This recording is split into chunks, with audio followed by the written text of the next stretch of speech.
On my 57th birthday at my daughter's penthouse, I felt dizzy and went to the kitchen for water. What I saw there shocked me so badly that I faked a heart attack right on the spot. I'm about to die. At least that's what my daughter Riley thinks. She's sitting across from me in her Seattle penthouse, watching me with predatory focus as she slides a champagne flute toward my hand. The liquid inside looks golden and celebratory. It's actually laced with enough antifreeze to cause kidney failure within 12 hours. I know this because 3 minutes ago I watched her husband Devin prepare it. I saw him measure the poison with a syringe. I heard him tell Riley, 3 milliliters total. It'll look like natural causes when she dies tomorrow. Before we continue, if you believe that mothers deserve better than betrayal from their own children, please hit that subscribe button. It's free and helps these stories reach others who need to hear them. Now let's see how I survived. It's my 57th birthday, November 8th, and I came to dinner thinking Riley wanted to reconnect. The invitation 2 weeks ago had sounded so warm, so genuine. I want to make it special, Mom. Just the three of us. I'll cook your favorite meal. What she actually meant was, I want to make it look like natural causes, Mom. Just the three of us. So there are no witnesses. The first dose was in the mimosa she handed me when I arrived. I noticed the strange taste, too sweet, chemical, but I drank it anyway because I wanted so desperately to believe my daughter still loved me. Now my head is spinning and my vision is blurred, exactly the way Devin planned. The disorientation was intentional. Make the victim weak and compliant before delivering the fatal dose. To you, Mom, Riley says, her voice honey-sweet and hollow. Happy birthday. Devin is leaning forward slightly in his chair, watching me with barely concealed impatience. They're $480,000 in debt. I found the statements last month. They're about to lose this penthouse, the luxury cars, the designer lifestyle they've built on credit cards and lies. They think killing me will solve everything. They think my life insurance policy and retirement account will save them. They have no idea that I own a $180 million commercial property portfolio. That I've spent 32 years building an empire in complete silence. That the modest retiree they see, the woman in clearance rack blazers who clips coupons and drives a dented Camry, is actually one of the wealthiest property owners in Washington state. I kept it secret because I wanted Riley to develop her own character, her own work ethic. I wanted her to appreciate sacrifice and understand the value of hard work. I thought hiding my wealth would make her strong and independent.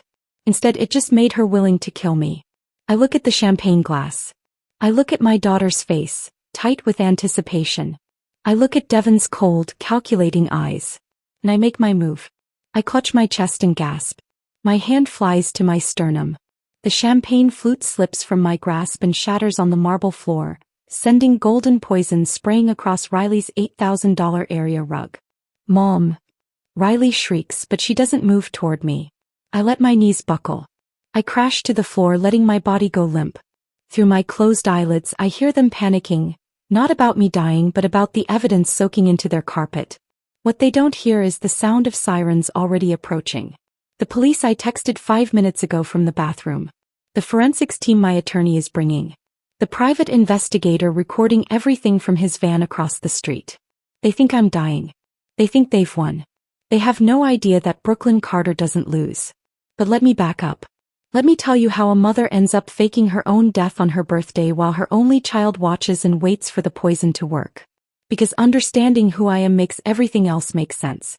My name is Brooklyn Carter. I'm 57 years old, and for 3 decades I've lived a carefully constructed double life. When people see me at the grocery store or on the bus, they see exactly what I want them to see. A retired real estate agent in sensible shoes from Payless and blazers from the Macy's clearance rack. I live in a small rent-controlled apartment in Capitol Hill, the same 2-bedroom unit I moved into when Riley was a toddler. My 2009 Toyota Camry has a dented bumper on the passenger side that I've never bothered to fix. Every Sunday morning I sit at my kitchen table clipping coupons with reading glasses I bought at the dollar store. My neighbors think I'm barely scraping by. Mrs. Martinez downstairs has offered to help me apply for food assistance programs.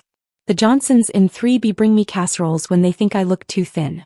The building superintendent gives me a break on my rent sometimes because he feels sorry for me.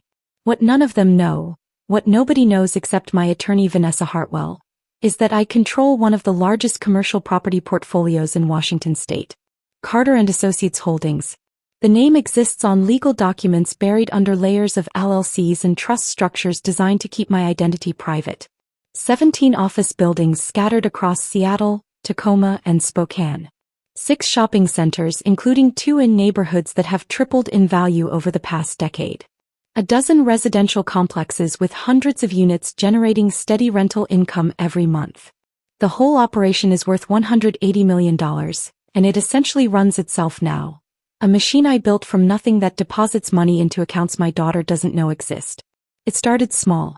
One rundown duplex I bought at a county tax auction in 1992 for $47,000. I'd been working as a real estate agent for 3 years, living paycheck to paycheck, raising Riley completely alone in a 1-bedroom apartment where she slept in a crib beside my bed. That duplex was in a neighborhood everyone said was hopeless, too far gone to recover. But I saw something others didn't. I saw the new light rail line being planned 2 blocks away. I saw the coffee shop that had just opened on the corner, the first sign of change coming. I bought it with every penny I'd saved and maxed out 2 credit cards for repairs. I did most of the renovation work myself because I couldn't afford contractors. Patched drywall at midnight after Riley fell asleep. Painted trim on Saturday mornings while she watched cartoons. Learned basic plumbing from library books. 6 months later, I rented both units for twice what the previous owner had charged.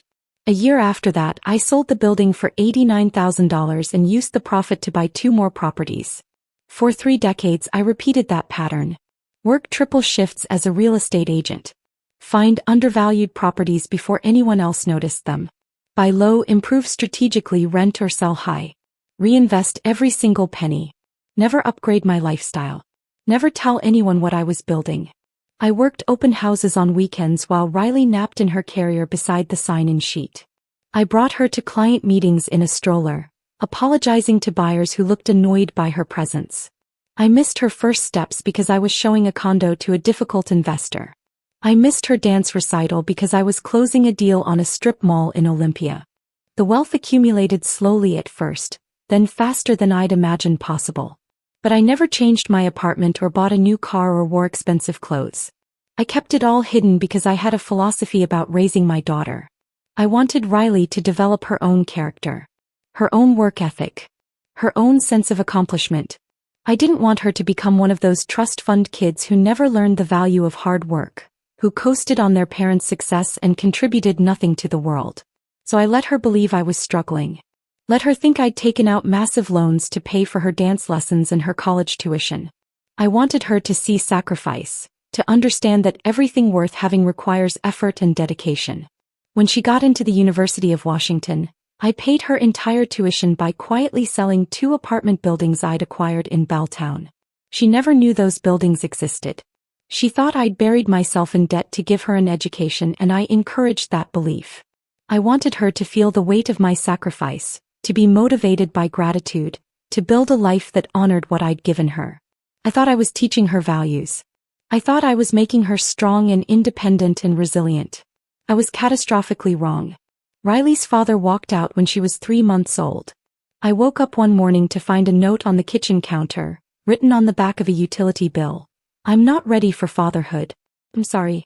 Don't try to find me. Tom had packed a duffel bag and left for California with a woman he'd met at a sales conference. I never heard from him again. No child support.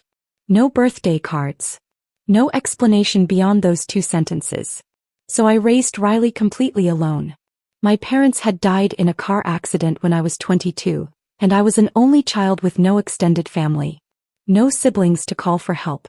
No aunts or uncles or cousins. Just me and Riley against the world. And I was determined to make that world as good as I possibly could for her. I gave her everything I could manage. Dance lessons when she was 5 because she loved twirling in the living room. Summer camp every year at Lake Chelan because she adored swimming and making friendship bracelets. A bedroom of her own when she turned 8, which meant I moved my property management files out of the closet and worked at the kitchen table instead.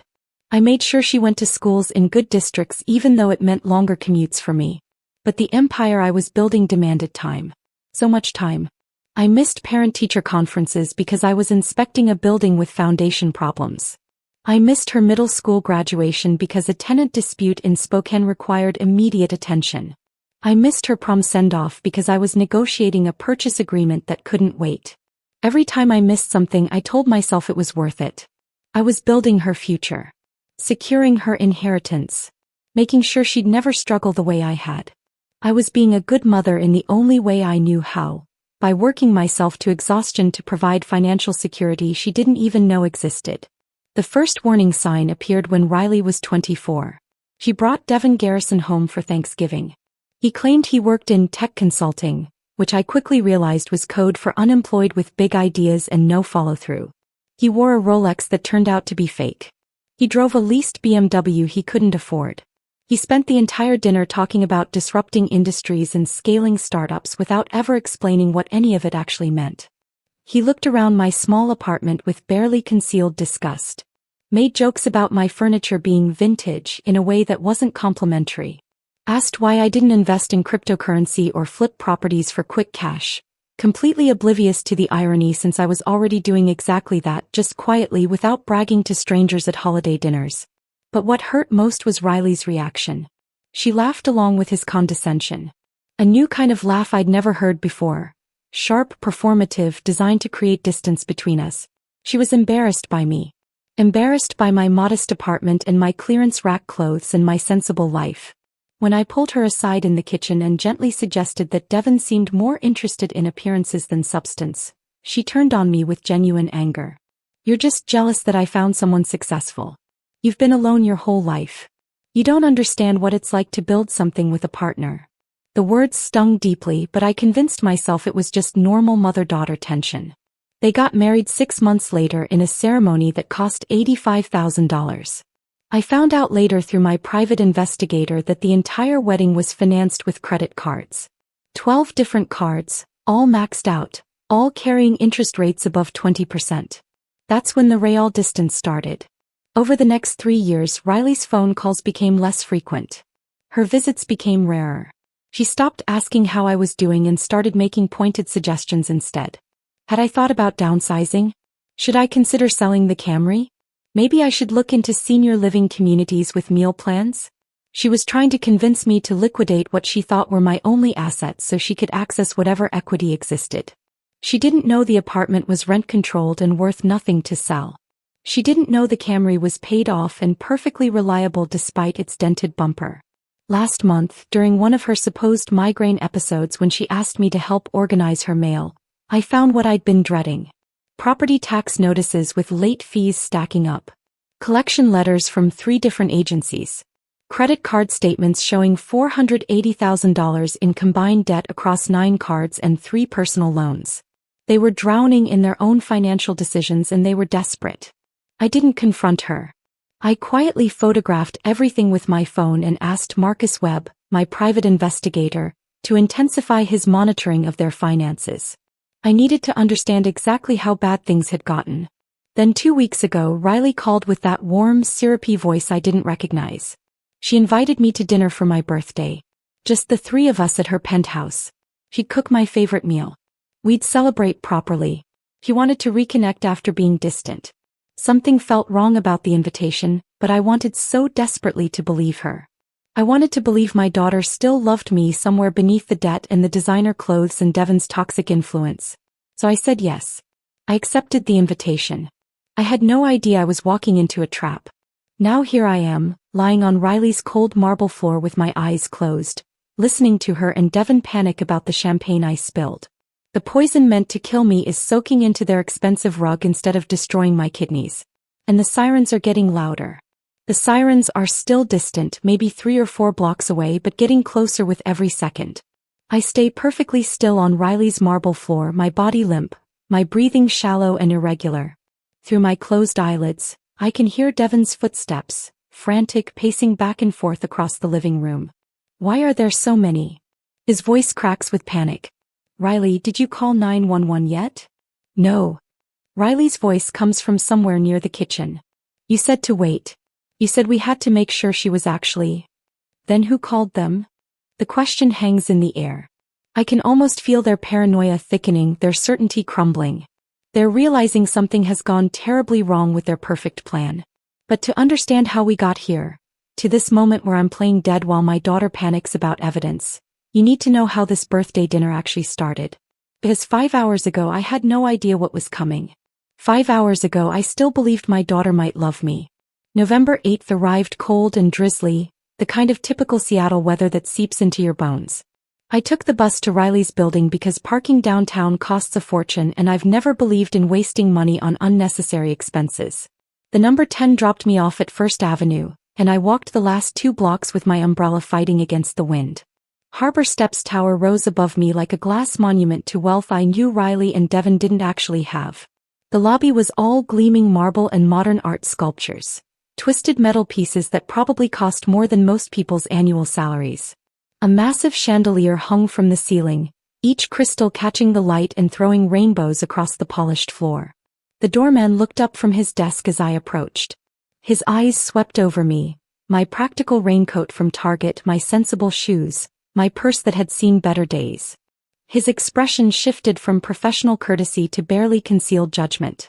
I could see the question forming in his mind. What is this woman doing here? I'm here to see Riley Garrison, I said, keeping my voice steady and polite. Penthouse 2207. His eyebrows lifted slightly, surprise flickering across his face before he caught himself. Of course. Name. Brooklyn Carter. Her mother. Recognition dawned, followed immediately by a careful neutrality that told me everything I needed to know. Riley had never mentioned me to the building staff.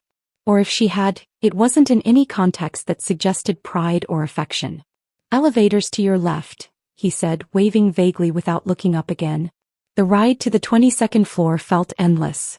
The elevator was lined with mirrors on 3 sides, and I caught my reflection from multiple angles. A woman who looked every year of her 57, gray hair that needed touching up, lines around her eyes from decades of stress and sleepless nights. I straightened my collar and told myself it didn't matter what I looked like. This was my daughter. She'd invited me here. She wanted to reconnect. The elevator chimed and the doors slid open onto a small private hallway with only 2 doors.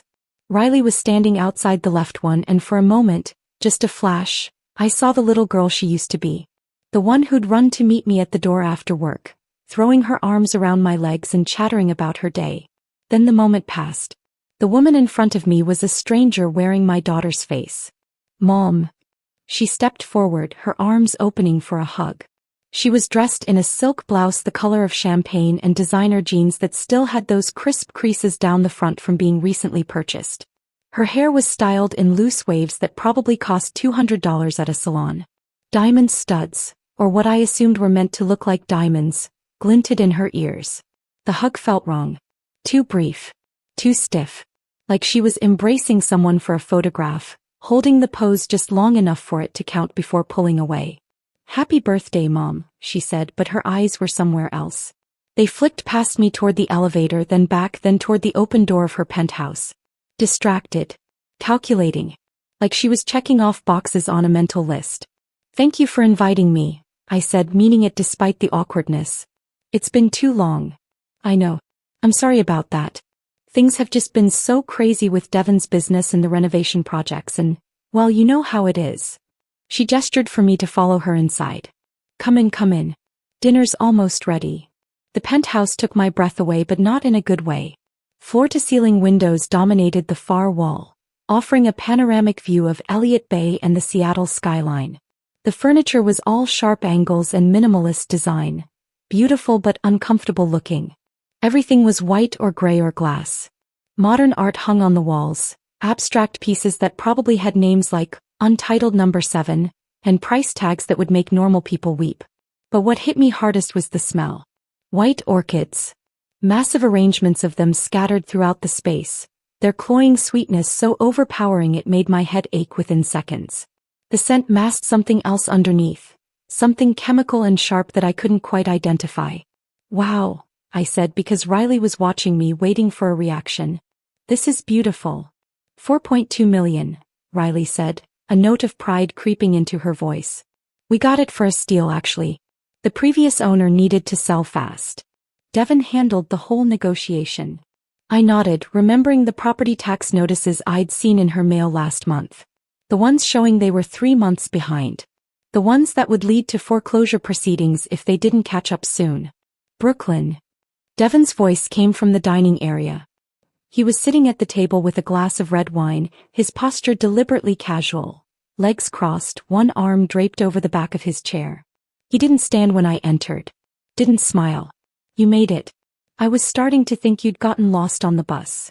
The comment landed exactly as he intended it. A small cruelty. A reminder that I was beneath him, that I took public transportation while he drove a luxury car, that I existed in a different economic class. Traffic was light, I said simply, refusing to take the bait. Riley materialized beside me with a champagne flute filled with something orange and fizzy. Here, Mom. I made you a birthday mimosa. It's a special recipe, orange juice, champagne, and a splash of peach nectar. Your favorite fruits.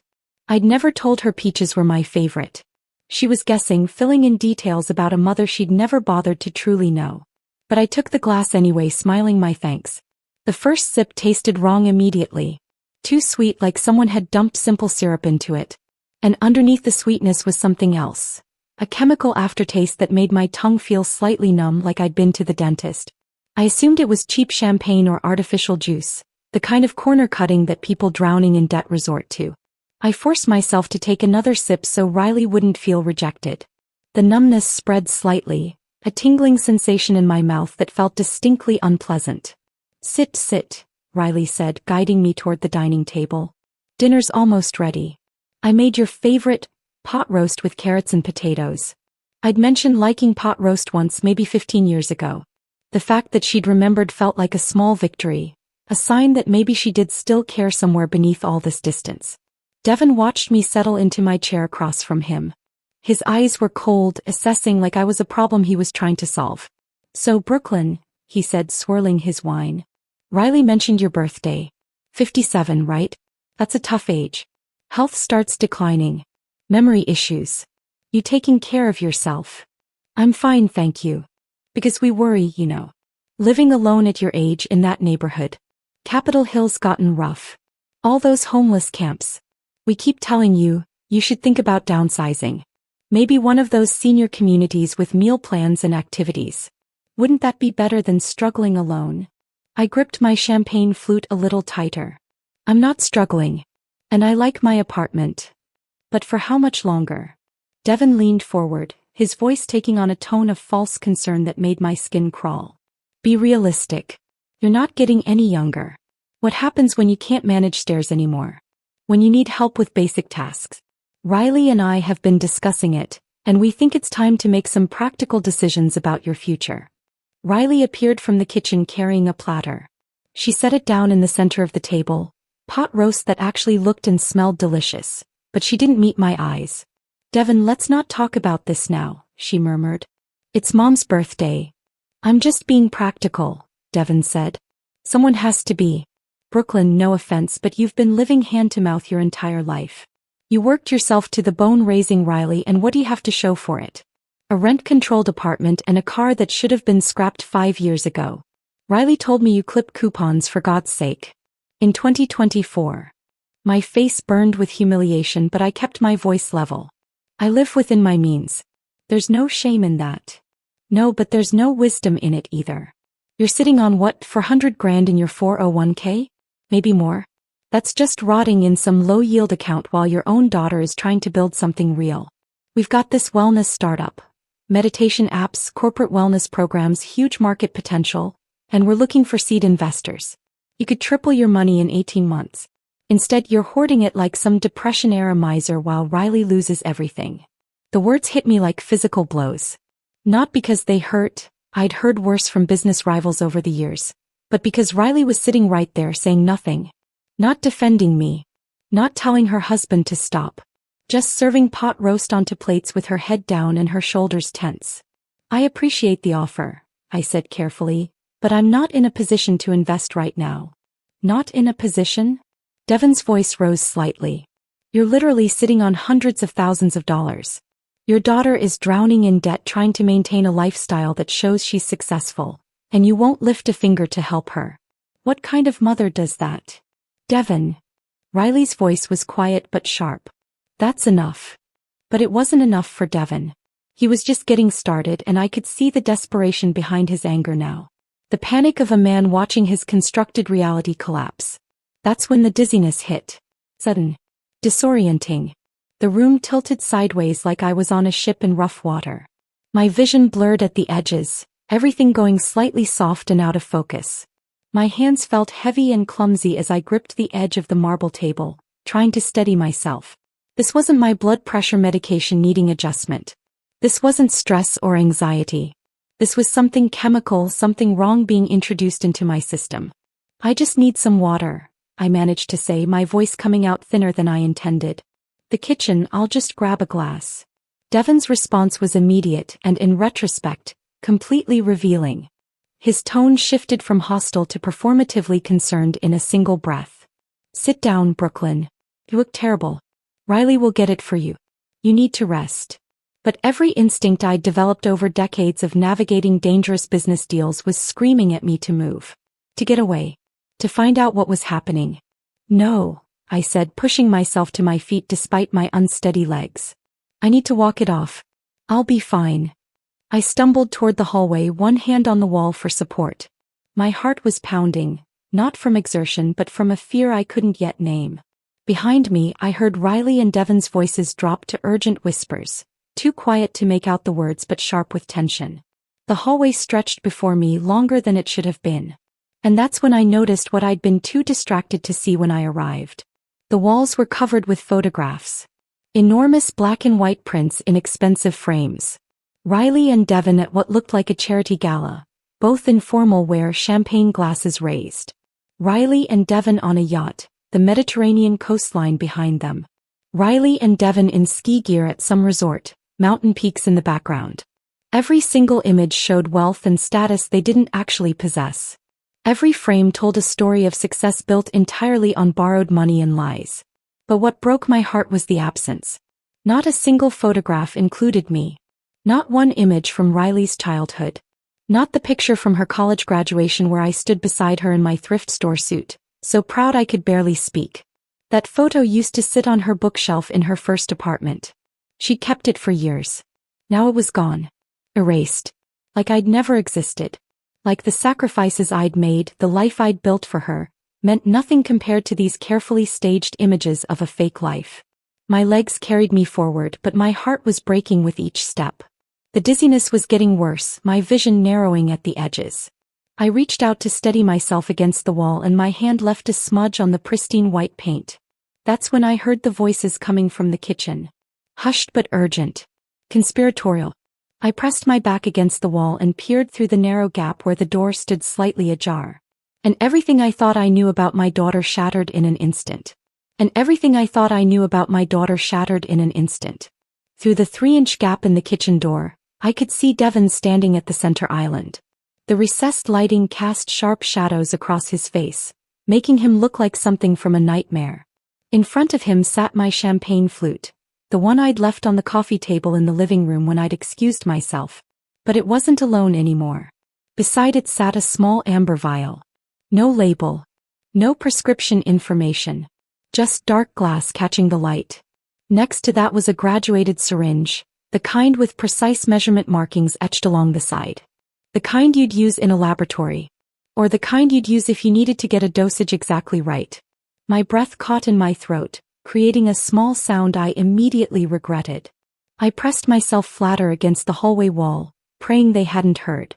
Devon was holding the vial up to the light, examining it with the clinical detachment of someone conducting a science experiment. Not the nervous energy of someone about to commit murder. Just cold, calculated focus. Riley stood by the farmhouse sink on the far side of the kitchen. Her back was to me, but I could see her hands gripping the granite countertop, her knuckles bone white from the pressure. That Cartier bracelet Devon had given her for their second anniversary, the one that had probably added another $15,000 to their debt, caught the light and sparkled with obscene cheerfulness. How much did you already give her? Riley's voice was barely above a whisper, but the kitchen's marble surfaces and steel appliances created perfect acoustics. Every word carried to where I stood frozen in the hallway. My mind was screaming at me. Run.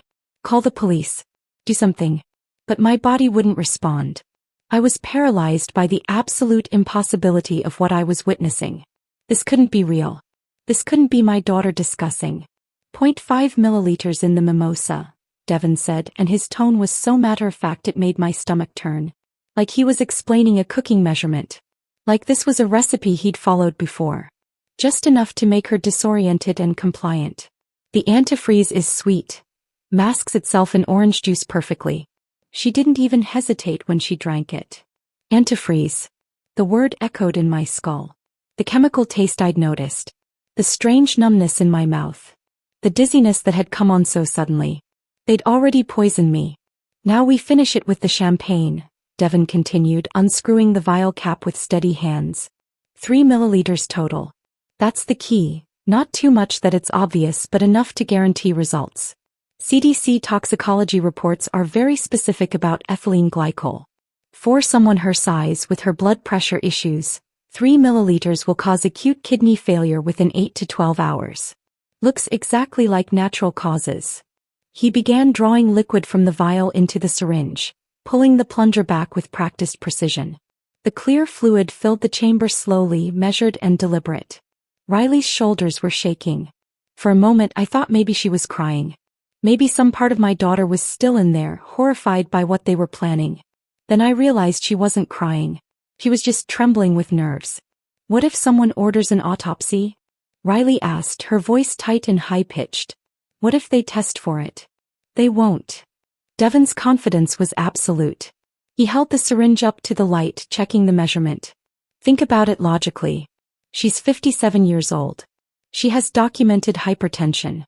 Her medical records show she's non-compliant with her medication. I checked when I accessed her patient portal using that password reset trick. She just had a heavy meal with wine and rich food. When an overweight, hypertensive woman in her late 50s dies suddenly after dinner, the automatic assumption is cardiac event or kidney failure." He positioned the needle over my champagne flute and slowly injected the contents, his hand perfectly steady. The clear liquid disappeared into the golden bubbles without a trace. "Plus," Devon continued, setting the empty syringe down and swirling the glass gently, "she has no siblings. No close friends. You told me yourself she burned those bridges years ago being obsessed with work. No one's going to demand additional testing. No one's going to question the narrative we provide. We're her only family. We control the story." The casual cruelty of his words was breathtaking. He'd thought through every angle, anticipated every question, prepared answers for every potential complication. This was an impulse. This was a plan. A detailed, researched, carefully constructed plan to murder me and make it look like natural causes. "We just need to make sure she drinks it all," Devon said, examining the champagne flute with satisfaction. "Once we get her back to the table we pour this and make a toast. Birthday celebration. She'll drink it because she's desperate for your approval, desperate to believe you still care about her. Then we wait." "How long?" Riley's voice was so quiet I almost didn't hear it. "The preliminary symptoms start in 4 to 6 hours.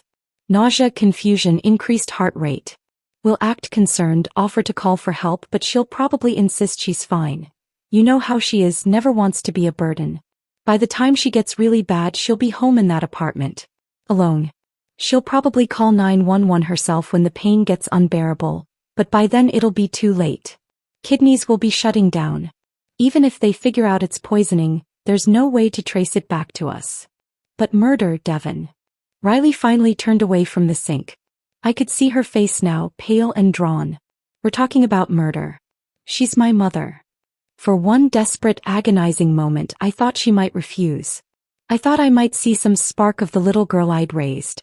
The one who used to wrap her arms around my neck and whisper, "I love you, Mommy," before bed. The one who'd made me Mother's Day cards with crayon drawings and crooked hearts. But Devon stepped toward her, his expression hardening into something cold and frightening. "She's an obstacle," he said, and each word felt like a knife. "Look at our situation, Riley. Really look at it. We're 6 weeks from foreclosure. The credit cards are maxed. The car payments are 2 months behind. Your business failed. My business failed. We have nothing except this penthouse we can't afford and a lifestyle we can't maintain. But killing her isn't killing. It's survival. Devon grabbed Riley's shoulders, forcing her to look at him. She's 57. She's lived her life. A mediocre, small, meaningless life, but she lived it. We're 35 and 37. We have decades ahead of us. Decades that will be spent in bankruptcy and shame and poverty unless we do something drastic right now. The life insurance is only $400,000, Riley said weakly. Plus whatever's in her retirement accounts. Plus the equity in that apartment when we force a sale. Plus whatever else she's hiding. I guarantee you there's more. She's been squirreling away money her whole life like some paranoid Depression-era hoarder. Once we have power of attorney we can access everything. Liquidate it all. She'd never give us power of attorney. She won't have to. Devon's smile was cruel and knowing. Once she's incapacitated from the kidney failure, we petition the court for emergency medical guardianship. Given her condition and the fact that we're her only family, it's automatic. Then we make the compassionate decision to remove life support if it comes to that and we inherit everything. Clean. Inevitable. The casual way he'd mapped out my death, not just my death but the systematic plundering of everything I'd built, made my vision go white at the edges. Riley stared at her husband for a long moment. I could see her chest rising and falling with rapid, shallow breaths. Her hands twisted together, the wedding ring she'd bought on credit catching the light. Then she nodded. Just a small dip of her chin. Almost imperceptible. But it was there. Okay, she whispered. Hey. But we have to be careful. Every detail has to be perfect. If anyone suspects, no one will suspect. Devon pulled her into an embrace, stroking her hair like she was a child he was comforting. We've planned this perfectly. In 24 hours this will all be over. Your mother will be gone, our debts will be paid and we'll finally have the life we deserve. The life we deserve, Riley repeated, and the hollow way she said it made me want to scream. I backed away from the door with legs that barely supported my weight. My back hit the wall across the hallway and I had to bite down on my fist to keep from making a sound. My own daughter. The child I'd carried for 9 months. The baby I'd nursed in the middle of the night. The little girl I'd rocked through nightmares and held through tears and sacrificed everything to protect. She just agreed to murder me. Not for some fortune she knew existed. But for what she thought was a modest insurance policy and maybe $50,000 in retirement savings. She was willing to kill me for money that wouldn't even cover half their debt. The dizziness from the poison mimosa was getting worse. My vision swam at the edges, and I could feel my heart racing in an irregular, frightening rhythm. The antifreeze was working exactly as Devon had planned, making me weak, making me disoriented, making me vulnerable for the finishing dose. But something else was happening too. Something Devon couldn't have predicted. The fear and betrayal I felt was crystallizing into something harder. Something cold and sharp and absolutely focused. They'd underestimated me. Assumed I was weak. Assumed I was helpless. Assumed I'd built nothing worth protecting. They had no idea who Brooklyn Carter really was. They didn't know about the $180 million portfolio. They didn't know about the legal protections I'd put in place. They didn't know about the team of professionals I'd assembled. The attorney, the private investigator, the detective who owed me favors.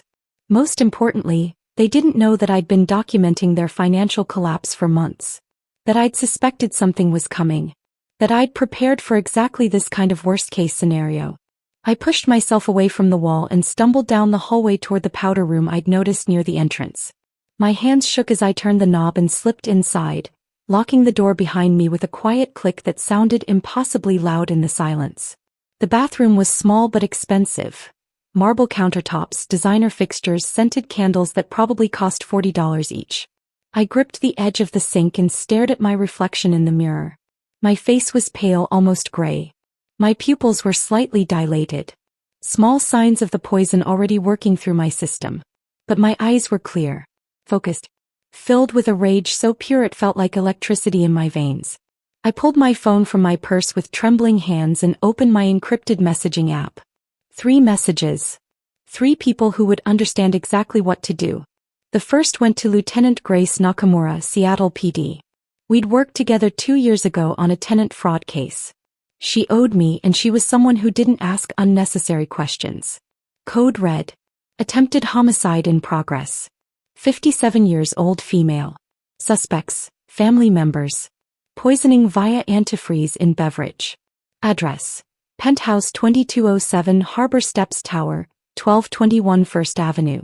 Covert response required. Evidence in kitchen. Champagne flute contains ethylene glycol. Do not announce arrival. The second went to Vanessa Hartwell, my attorney and the only person who knew about Carter and Associates Holdings. Execute safeguard protocol immediately. Attempted murder confirmed. Activate forensic accountants and bring emergency medical team to Harborview Medical Center. I'm going under. Document everything. The third went to Marcus Webb, my private investigator. Omega situation. Get to Harbor Steps Tower now. Bring audio-video surveillance equipment. Park across street. Record everything from this point forward. Suspects: Riley Garrison and Devin Garrison. Crime: attempted murder by poisoning. I hit send on all 3 messages and then deleted them from my visible chat history. The encrypted app would keep them on the recipient's devices, but there'd be no trace on mine if someone checked.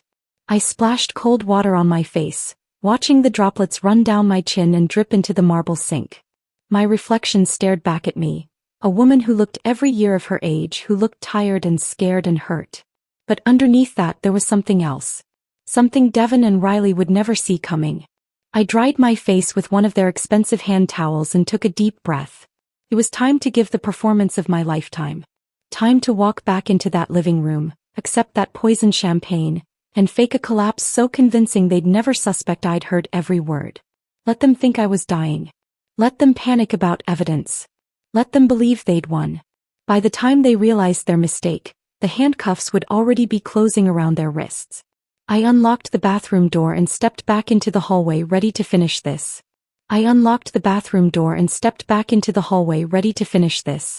My legs felt unsteady. Partly from the poison already working through my system, partly from adrenaline coursing through my veins like liquid electricity. I steadied myself against the wall, letting my hand leave a visible smudge on the pristine white paint. Good. That would look authentic. A woman struggling to stay upright, confused and disoriented, stumbling back from the bathroom. I could hear movement from the kitchen. The soft clink of glass. Running water. They were cleaning up their workspace, disposing of evidence, preparing to serve me my execution disguised as a birthday toast. I forced myself to breathe slowly to stay in character. Weak. Dizzy. Unsuspecting. The hallway seemed longer now, the distance back to the living room stretching impossibly. Those photographs of Riley and Devin in their fake life stared down at me from the walls. Silent witnesses to my daughter's transformation from the girl I'd raised into someone I no longer recognized. Mom. Riley's voice came from somewhere ahead. Mom, are you okay? You were in there forever. I rounded the corner and saw her standing in the hallway entrance, backlit by the living room's expensive lighting. For a split second she looked genuinely concerned. Her eyebrows were drawn together, her mouth set in a small frown. Then I saw her eyes flick past me toward the bathroom, calculating whether I'd heard anything or seen anything I shouldn't have. I'm okay, I managed, making my voice thin and breathless. Just felt a little dizzy. I think maybe I need to sit down. Of course. Riley moved toward me quickly, taking my arm with a grip that was just slightly too tight. Come on. We poured you fresh champagne. It's the good stuff, Veuve Clicquot. Your favorite, remember? I'd never told her Veuve Clicquot was my favorite. I rarely drank champagne at all. She was filling in blanks, constructing details about a mother she'd never bothered to actually know. The casual invention should have hurt, but I was past hurt now. I was in survival mode. That's so thoughtful, I said, letting her support more of my weight than necessary.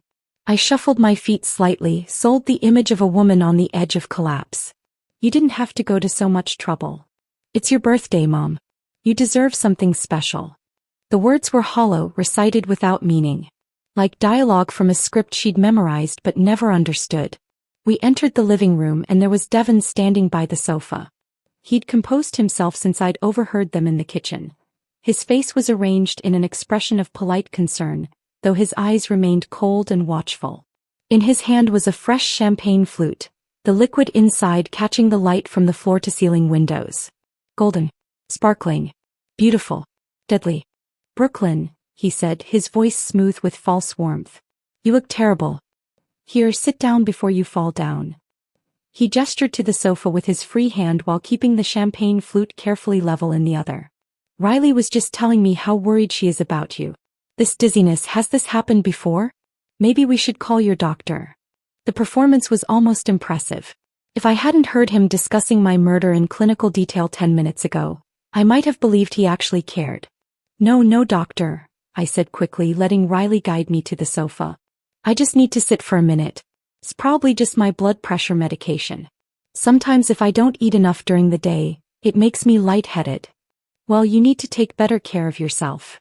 Devin pressed the champagne flute into my hand, his fingers lingering just a moment too long to ensure I had a firm grip. Here, this will help. Sugar and bubbles, it'll get your blood sugar up. The flute felt impossibly heavy in my hand. Or maybe that was the weight of knowing what it contained. 3 milliliters of antifreeze, carefully measured and dissolved into expensive champagne. Enough to cause kidney failure within 12 hours. Enough to kill me slowly while they watched and waited and pretended to care. I looked down at the golden liquid. Tiny bubbles rose to the surface in delicate streams, bursting when they reached the air. It looked exactly like what it was supposed to be. A celebratory drink, a birthday toast, a gesture of love from family. Then I looked up and saw Riley perched on the arm of the sofa beside me. Her body was rigid with tension, every muscle tight. She wasn't blinking. Her breathing was shallow and rapid, her chest rising and falling too quickly. She was staring at the champagne flute in my hand with an intensity that would have been alarming if I hadn't known exactly what she was thinking. She was waiting for me to drink. Waiting for me to seal my own fate. Waiting for the moment when the poison passed my lips and the countdown to my death began. Devin had positioned himself slightly behind me, close enough that I could smell his cologne. Something expensive and cloying that probably cost more than my monthly grocery budget. He was watching too, though he was better at hiding it. His expression remained concerned and attentive, but I could feel his focus laser-locked on my hands, on the glass, on whether I was going to drink. To you, Mom, Riley said suddenly, her voice pitched too high, too bright. Happy 57th birthday. I know we haven't been as close lately as we should be, but I want you to know how much I appreciate everything you've done for me. Everything you've sacrificed. You're an amazing mother. The lies came so easily to her. The words were exactly what I'd longed to hear for years, but they meant nothing. Less than nothing. They were just bait, manipulation designed to make me emotional enough to drink without thinking. I raised the glass toward my lips. My hand was shaking. That part wasn't performance, that was genuine fear mixing with rage, but it worked in my favor. I looked fragile. Vulnerable. Exactly what they wanted to see. The rim of the glass touched my mouth. I tilted it just slightly, letting the smallest amount of liquid touch my tongue. Sweet, with that distinctive chemical burn underneath that I now recognized as antifreeze. The taste was masked well by the champagne and what tasted like added sugar syrup, but it was there. Undeniable proof of what they'd done. I let my eyes widen slightly as if registering that something was wrong. Let my breath catch. Then I clutched my chest with my free hand.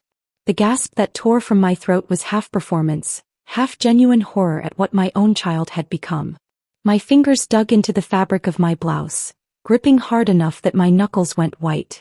The champagne flute slipped from my other hand. I didn't throw it, I just let it fall, let gravity take over. It hit Riley's pristine white area rug and shattered. Golden liquid sprayed across the expensive wool in a spreading stain, glass shards scattering like tiny diamonds across the floor. The sound of breaking crystal was sharp and final in the quiet penthouse. Mom! Riley shrieked, and her voice was perfect panic.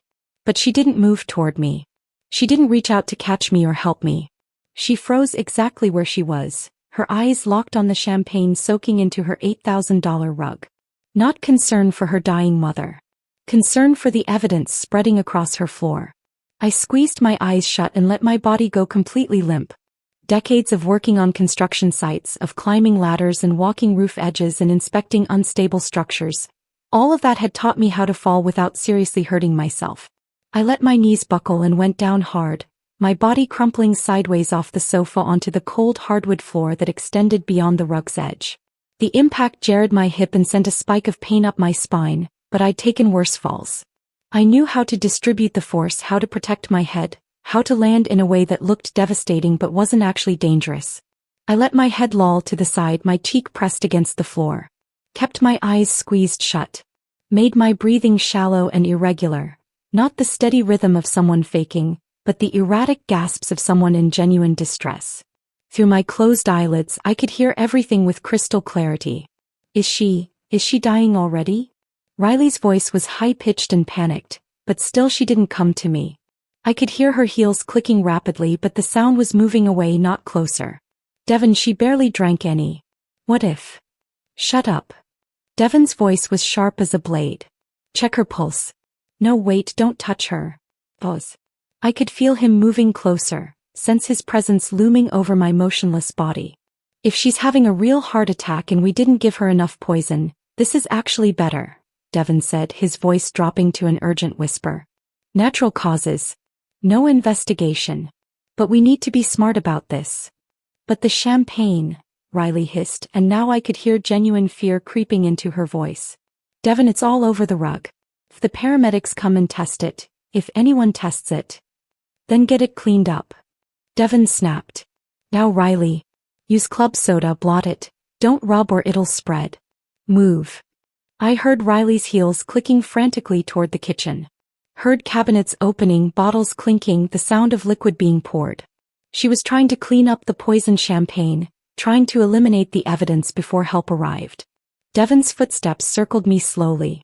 I could feel him leaning down, close enough that I could smell his cologne and the wine on his breath. Close enough that if I'd opened my eyes, I would have been staring directly into his face. Come on, he muttered so quietly I almost didn't hear it. Come on, you stubborn old woman. Just die already. Just make this easy. The words should have terrified me. Should have made me want to scream or fight or run. But instead I felt that cold rage solidify into something harder. Something unbreakable. He straightened up and I heard his phone come out of his pocket. The sound of him dialing. His voice shifted back to that false concern as he spoke. Yes, 911. My mother-in-law just collapsed. I think she's having a heart attack. Yes, she's breathing but it's very shallow. The address is. But he never finished that sentence. Because at that exact moment the sound I'd been waiting for cut through the night. Sirens. Multiple sirens growing louder by the second. Not the single ambulance Devon was trying to call. Not the delayed response that would arrive after they'd cleaned up the evidence and constructed their story. This was a full response. Police. Fire department. Paramedics. All converging on this address at the same time, responding to the messages I'd sent from the bathroom 15 minutes ago. Devon's voice cut off mid-sentence. I heard his phone clatter to the floor. What the? He moved to the windows and I could picture him staring down at the street below, watching emergency vehicles arrive in force. Riley, why are there so many? Did you call 911? No. Riley's voice came from the kitchen, sharp with panic. You said to wait. You said we had to be careful about timing. Then who? The sirens were deafening now, right outside the building. I could hear car doors slamming, multiple sets of footsteps, the crackle of police radios. Something's wrong. Devon's voice had lost all its smooth confidence. Now it was raw panic, real fear. This isn't normal. This is too fast, too coordinated. He did something. That old woman did something. She couldn't have. Riley was back in the living room now and I could hear her pacing, her heels clicking erratically across the floor. She was dizzy, she was confused, she barely made it back from the bathroom. Then explain this. Devon shouted and I heard something hit the wall. Explain why there are 5 police cars and 2 ambulances outside right now. The penthouse door exploded inward. Not literally, but the force of the entry made it sound that way. Heavy boots pounded across the marble entryway. Multiple voices shouted commands in that specific authoritative tone that meant law enforcement. Seattle PD. Hands where we can see them. Step away from the victim. I kept my eyes closed, kept my body perfectly limp. Professional hands were on me within seconds. Checking my pulse, my breathing, my responsiveness. I felt someone lift my eyelids gently, saw blurred shapes through my lashes. Ma'am, can you hear me?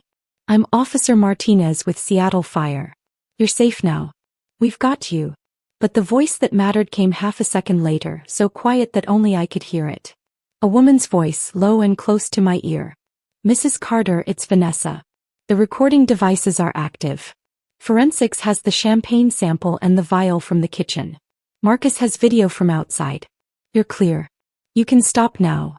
Relief flooded through me so powerfully I almost broke character. But I held on just a moment longer, letting my eyelids flutter open just slightly. Through my lashes I saw organized chaos. Uniformed officers. Paramedics with equipment. Plainclothes detectives with badges clipped to their belts. And beyond them, pressed against the far wall like trapped animals, I saw Riley and Devon. Their faces were drained of color. Their expensive clothes suddenly looked like costumes. All their borrowed wealth, their carefully constructed facade meant nothing now. We didn't do anything.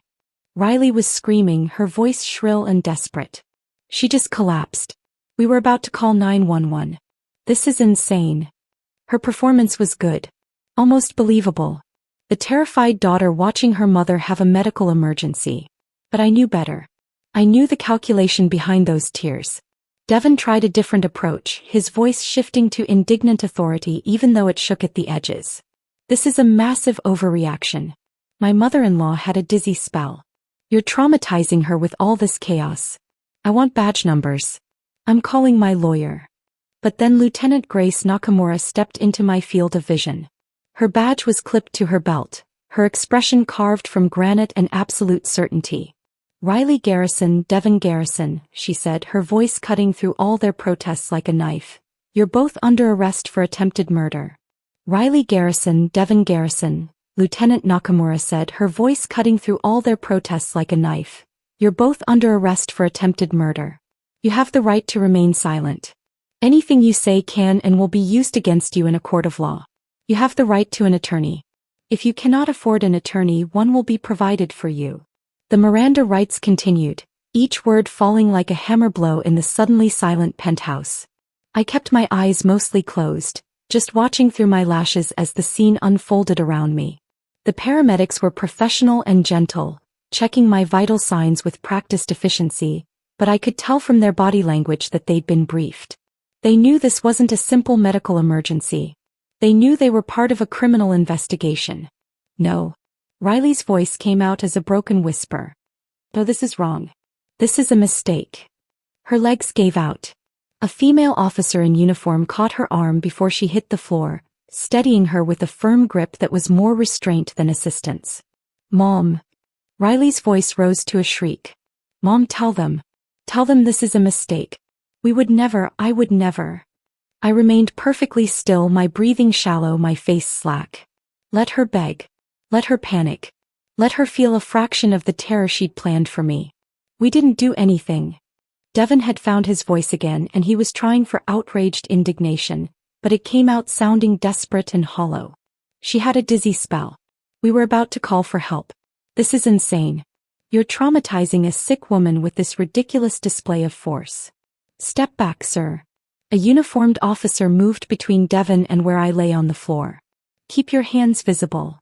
I want my lawyer, Devon said, his voice rising. I'm invoking my right to counsel right now. You can't question us. This is harassment. We were having a birthday dinner with family and attempting to poison Mrs. Carter with antifreeze. Lieutenant Nakamura interrupted calmly.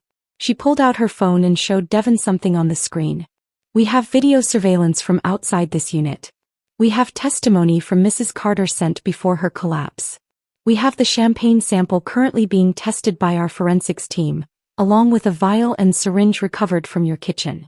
Your internet search history for the past 2 weeks includes multiple queries about ethylene glycol toxicity, symptoms of kidney failure, and how long various poisons take to be detected. The color drained from Devon's face so completely he looked like he might faint. You can't, he stammered. You need a warrant for that. You can't just come into our home and... Exigent circumstances, Mr. Garrison. When we receive credible information that a murder is in progress, we don't need a warrant to enter and secure the scene. Nakamura gestured to 2 other detectives who were already moving through the penthouse with evidence bags and cameras. You'll have plenty of time to discuss the finer points of search and seizure law with your attorney. Right now, you need to comply with Officer Rodriguez and put your hands behind your back.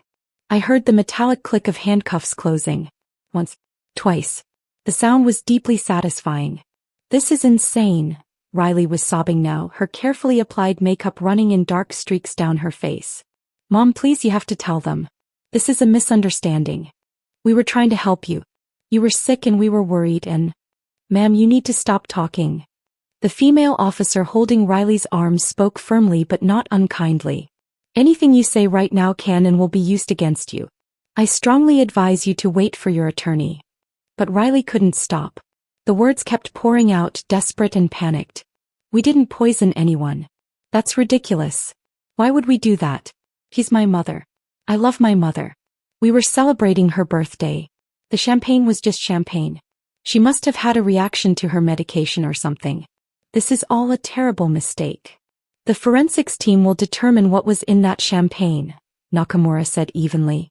Along with the vial and syringe we found in your kitchen, and the stain on your carpet that you were actively trying to clean when we arrived. Riley's mouth opened and closed, but no more words came out. The reality of how completely they'd been caught was finally sinking in. The paramedics had finished their initial assessment. One of them, a woman in her 40s with kind eyes and efficient movements, leaned close to me. Mrs. Carter, I know you can hear me. We're going to transport you to Harborview Medical Center. You've been exposed to ethylene glycol, and we need to get treatment started immediately. Can you squeeze my hand if you understand? I gave her fingers the slightest pressure. Enough to confirm comprehension, not enough to break the appearance that I was barely conscious. Good. We've got you. You're safe now. They lifted me onto the gurney with practiced coordination, strapping me down securely. As they raised the gurney to rolling height, I finally allowed myself to turn my head just slightly. Just enough to make direct eye contact with Riley. She was standing against the wall, handcuffed, her silk blouse rumpled and her designer jeans suddenly looking cheap and garish under the harsh lights. Mascara tracked down her face in thick black rivers. Her mouth was open, her eyes wide and desperate. For a moment we just looked at each other. Mother and daughter. The woman who'd given everything and the woman who'd tried to take everything, including life itself. Mom, Riley whispered, and this time her voice was small and broken. Mom, please. This is a misunderstanding. You have to tell them. We would never hurt you. I would never hurt you. Please. I held her gaze. Let her see that I was fully conscious. Fully aware. That I'd heard every word in that kitchen. That I knew exactly what they'd planned, exactly what they'd done, exactly who they really were. I watched the realization dawn in her eyes. The slow, horrifying understanding that I wasn't confused or unconscious or having a medical emergency beyond my control. I had orchestrated this. I had called the police before I collapsed. I had been 10 steps ahead of them from the moment I'd heard them discussing my murder. Her mouth opened wider. You knew? You heard us? But how did you, when did you? Ma'am, stop talking. The officer holding her arms spoke more sharply this time. Seriously. Stop talking right now. But Riley wasn't listening. She lunged forward, straining against the officer's grip and the handcuffs, reaching toward me with desperate hands. Mom. Please, you have to understand. We were desperate. The debt, the foreclosure, we had no choice. You don't understand what it's like to lose everything. We needed help and you had money and you were just sitting on it and... Step back. 2 more officers moved in, physically restraining Riley as she fought to get closer to me. Ma'am, if you don't calm down right now, we will add resisting arrest to the charges. The paramedics were already moving, pushing the gurney toward the door. I let my head roll back to center, breaking eye contact with Riley, listening to her voice rise to a shriek behind me. We were going to lose everything. Don't you understand? We were trying to survive. You would have wanted us to be okay. You would have wanted to help us. Mom. Her voice cracked on that last word, breaking into a raw, animalistic sound of pure desperation. The elevator doors were open, waiting. The paramedics wheeled me inside, and Vanessa appeared beside the gurney, her professional demeanor firmly in place but her eyes showing relief and something that might have been pride. You did it, she said quietly. You actually pulled it off. Through the closing elevator doors I caught one last glimpse of the penthouse. The floor-to-ceiling windows showing the Seattle skyline at night. The expensive furniture and meaningless art. Riley and Devon in handcuffs, surrounded by police officers. My daughter's face, twisted with panic and rage and the dawning horror of consequences she'd never imagined. Mom. Riley's voice reached me one final time, echoing down the hallway. Please. You can't do this. I'm your daughter.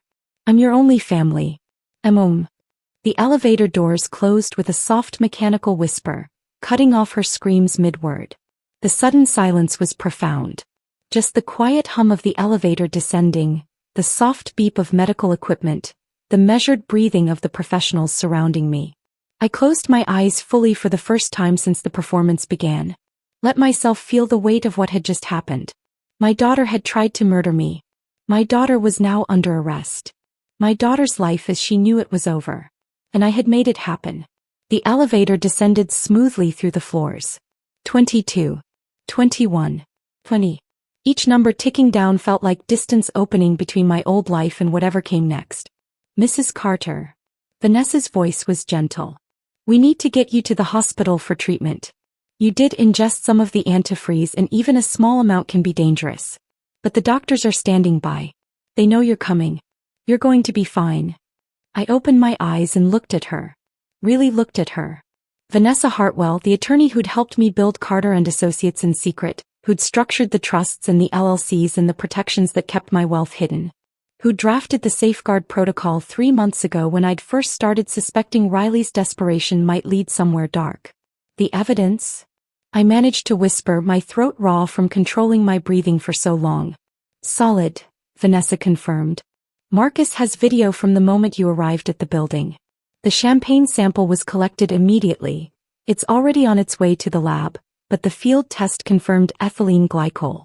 The vial and syringe from the kitchen are bagged and tagged. Riley's frantic attempt to clean the carpet before calling 911 was captured on the officer's body cameras. And your messages to Nakamura are time-stamped before your collapse, establishing that you were aware of the threat and took action. The elevator reached the ground floor. The doors opened onto organized chaos. More emergency vehicles, more police, curious residents of the building being held back by uniformed officers. News crews were already setting up in the street beyond the police tape, their cameras and lights creating a circus atmosphere. As the paramedics wheeled me out through the lobby, I saw the doorman who'd looked at me with such dismissiveness earlier. His eyes were wide with shock as he watched the woman he'd thought was too poor to belong here being wheeled out on a gurney, surrounded by police and paramedics, at the center of what was clearly a major criminal investigation. The November night air hit my face as we emerged onto the street. Cold and damp and somehow cleansing. The rain had stopped, leaving the pavement slick and reflective under the emergency lights. They loaded me into the ambulance with efficient care. Vanessa climbed in beside me and Lieutenant Nakamura appeared at the back doors before they closed. Mrs. Carter, she said, and there was genuine respect in her voice. That was either the bravest or the craziest thing I've seen in 15 years of law enforcement. Probably both. I managed a weak smile. Did we get everything we need? Everything and then some. They're going to go away for a long time. She paused. I'm sorry it came to this. Me too. The ambulance doors closed. The siren wailed to life. We pulled away from Harbor Steps Tower, leaving behind the daughter I'd raised and the life I'd built for her and the birthday dinner that had become a crime scene. I was alive. I was safe. I had survived my daughter's attempt to murder me. But as the ambulance sped through the dark Seattle streets toward the hospital, I couldn't shake the echo of Riley's final scream. The word haunted me even as the adrenaline began to fade and the reality of my survival set in. I'd won. I'd saved my own life and brought my daughter to justice. So why did victory feel so much like grief? The question followed me through the emergency room intake, through the blood draws and 4 insertions, through the battery of tests they ran to determine how much antifreeze had actually entered my system. It sat beside me like a ghost as they moved me from the ER to a private room on the 4th floor, away from the public areas where reporters were already starting to gather. The private room at Harborview Medical Center was quiet in a way that felt almost holy after the chaos of the arrest. The walls were pale blue, the lighting soft and indirect.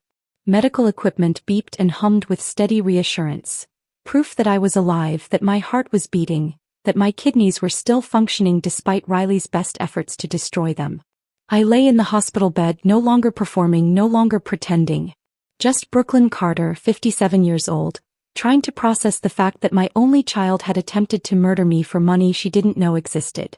The 4 in my left arm delivered fomepizole, the antidote to ethylene glycol poisoning. The doctor, a tired-looking woman in her 40s, had explained that I'd gotten lucky. The amount I'd actually ingested from that single sip of champagne was minimal, not enough to cause serious damage if treated promptly. The mimosa's dose had been designed to disorient, not kill. If I'd drunk the full champagne flute as planned, the outcome would have been very different. "You'll need to stay overnight for observation," she'd said, checking my chart. "But barring any complications, you should be able to go home tomorrow. You're a very fortunate woman, Mrs. Carter." Fortunate. The word felt obscene given the circumstances. Vanessa sat in the chair beside my bed, her laptop open, her expression focused and professional despite the late hour. She'd been with me since the ambulance ride, handling phone calls and coordinating with the police and managing the sudden explosion of legal issues that came with exposing my wealth and having my daughter arrested for attempted murder. "Marcus is still on site," she said, turning the laptop so I could see the screen. The display showed multiple camera feeds from his surveillance van, still parked across from Harbor Steps Tower. I could see police vehicles, evidence technicians going in and out of the building, and a growing crowd of onlookers and media personnel being held back by yellow tape. "The police are still processing the scene," Vanessa continued. "They've been there for 3 hours now. Forensics collected the champagne residue from the carpet. They literally cut out a section of the rug to preserve it. The vial from the kitchen counter. The syringe Devon threw in the trash under some paper towels. And they found 2 additional bottles in the bar area that field tests suggest may also have been tampered with." I felt my stomach turn. 2 additional bottles? "We think those were backups. In case you didn't drink enough of the champagne, or if you got suspicious and refused it. They wanted multiple delivery methods ready." Vanessa's voice was clinical, detached, but I could see anger simmering beneath her professional composure. "They'd planned this very thoroughly, Brooklyn. This wasn't impulsive. This was calculated." She pulled up another screen showing what looked like official documents. "The DA's office has already been in touch. Catherine Reeves, she's the senior prosecutor handling major crimes. She says this is the most airtight attempted murder case she's seen in a decade. We have your time-stamped messages establishing you knew about the threat before you collapsed. We have video surveillance of Devon preparing the poison. We have audio from the kitchen conversation. We have physical evidence with clear chain of custody. And we have their own panicked behavior when the police arrived. Riley trying to clean up the evidence, Devon's incriminating statements." "What did he say?" I asked. "When the first officers arrived and started asking questions, Devon said, and I quote, 'She was fine until she drank the champagne.' He literally placed her at the scene of poisoning in his very first statement." Vanessa allowed herself a small, grim smile. "His lawyer is going to have nightmares about that." I stared at the surveillance feeds showing my daughter's building. Somewhere in that tower, in that expensive penthouse she couldn't afford, crime scene technicians were photographing and documenting the place where Riley had planned my death. Collecting evidence that would be used to prosecute her. Building the case that would send her to prison. My daughter. In prison. The thought should have brought satisfaction. Justice. Vindication. Instead it just felt hollow. What about the trust? I heard myself ask, though I already knew the answer. We drafted the documents 3 months ago, right after I'd found those credit card statements in Riley's mail and realized how desperate her situation had become. Executed exactly as planned, Vanessa confirmed. She pulled up the relevant documents on her screen, pages of legal text that I'd spent weeks perfecting with her. The irrevocable trust stipulates that upon your death or incapacitation under suspicious circumstances, 100% of your assets transfer to the Carter Foundation for Women's Entrepreneurship. Riley is excluded entirely. There's no mechanism for her to contest it, no loophole for her to exploit. The foundation was established 6 weeks ago and is already operational with its own board of directors. Devon never had any claim to begin with, I said. Correct. He married Riley, not you. He has no legal standing regarding your estate whatsoever. Vanessa closed that window and opened another. I've also activated the secondary provisions we discussed. All the quiet financial support you've been providing, the property tax payments on their penthouse, the minimum payments on 3 of their credit cards, Those anonymous deposits you made to their checking account every month to keep them afloat. All of it stopped the moment you were admitted to this hospital. She showed me account statements, transaction histories, a timeline of financial support I'd been providing for the past 18 months without Riley ever knowing. Thousands of dollars a month, channeled through intermediaries so it couldn't be traced back to me. Money I'd given because despite everything, despite the distance and the coldness, she was still my daughter. Within 72 hours, Vanessa continued, foreclosure proceedings will begin on the penthouse. They're already 4 months behind on the property tax, and without your payments they have no way to catch up. The bank will repossess Devon's leased BMW and Riley's Mercedes. The credit cards will default. Their carefully constructed lifestyle of borrowed money and fake success ends now. Good, I said and meant it. Let them feel what it's like to have nothing. Let them understand the life they thought I was living, the poverty they assumed I wallowed in while refusing to help them. Vanessa reached over and squeezed my hand. Her palm was warm and solid, real in a way that very little felt right now. How are you doing? Really? I closed my eyes and let myself feel the full weight of what had happened. For hours I'd been running on pure adrenaline and strategic thinking. Planning my survival, executing my escape, ensuring the evidence was collected. Now, in the quiet safety of this hospital room, the emotional reality was crashing over me like a tsunami. My daughter tried to kill me, I said, and hearing the words out loud made them somehow more real and more impossible at the same time. Riley. The baby I carried for 9 months. The child I rocked through nightmares and held through tears. The little girl who used to tell me I was the bravest person in the world. She stood in that kitchen and agreed to poison me. I know. I gave her everything, Vanessa. Everything. I worked myself into exhaustion. I missed her childhood because I was building something I thought would secure her future. I hid my success because I wanted her to develop character and strength and independence. And what did I create? Someone who sees me as an obstacle. Someone who thinks my life is worth less than their credit card debt. My voice cracked on the last words. I felt tears sliding down my face. The first tears I'd allowed myself since this nightmare began. You didn't create that, Vanessa said firmly. Devon did. Riley was already insecure about money, already ashamed of her modest upbringing, already desperate to appear successful. Devon saw all of that and weaponized it. He isolated her from you, convinced her that you were hoarding resources while she suffered, painted you as selfish and uncaring. He manufactured the resentment that made murder seem justified. But she made the choice, I said, opening my eyes to look at Vanessa. In that kitchen when he laid out the plan, she could have said no. She could have walked away. She could have called the police or warned me or done literally anything except nod and say, okay. That was her choice. Her agency. Her decision. Vanessa didn't argue because she knew I was right. She'd seen the surveillance footage, heard the audio recording.